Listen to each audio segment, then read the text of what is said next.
Taste the Daily. Taste the Daily.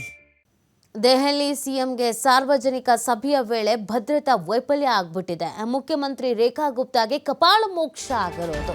ಕುಂದುಕೊರತೆ ಸಭೆಯ ವೇಳೆ ಸಿಎಂ ಮೇಲೆ ಹಲ್ಲೆ ಮಾಡಲಾಗಿದೆ. ಸಿಎಂ ಮೇಲೆ ಹಲ್ಲೆ ಮಾಡಿದಂತ ವ್ಯಕ್ತಿಯನ್ನ ಬಂಧಿಸಲು ಆಗಿದೆ. 35 ವರ್ಷದ ವ್ಯಕ್ತಿಯನ್ನ ಬಂಧಿಸಿದ್ದಾರೆ ಪೊಲೀಸರು. ಸಿಎಂಗೆ ಮನವಿ ನೀಡುವ ನೆಪದಲ್ಲಿ ಬಂದಿದ್ದ ಈ ವ್ಯಕ್ತಿ ಅನ್ನೋದನ್ನು ಹೇಳಲಾಗ್ತಾ ಇದೆ.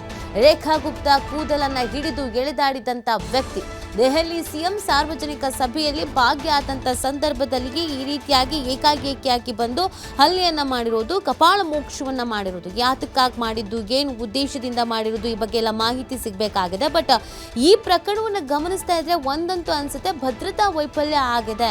ಭದ್ರತೆ ಅನ್ನೋದೇ ಇಲ್ವಾ ಹಾಗಾದ್ರೆ ಅನ್ನುವಂಥ ಪ್ರಶ್ನೆ ಹುಟ್ಕೊಳ್ತಾ ಇರೋದು. ಅದು ಕೂಡ ದೆಹಲಿಯಲ್ಲಿಗೆ ಭದ್ರತೆ ಅನ್ನೋದು ಇಲ್ಲ ಅಂತಂದ್ರೆ ಏನಾಗ್ತಾ ಇದೆ ಅನ್ನೋದು ಪ್ರಶ್ನೆ. 35 ವರ್ಷದ ವ್ಯಕ್ತಿ ಅನ್ನೋದು ಗೊತ್ತಾಗ್ತಾ ಇದೆ. ಸದ್ಯ ಆತನನ್ನ ಬಂಧಿಸಿದ್ದಾರೆ. ಈಗ ವಿಚಾರಣೆಗೆ ಒಳಪಡಿಸಿದ್ದಾರೆ.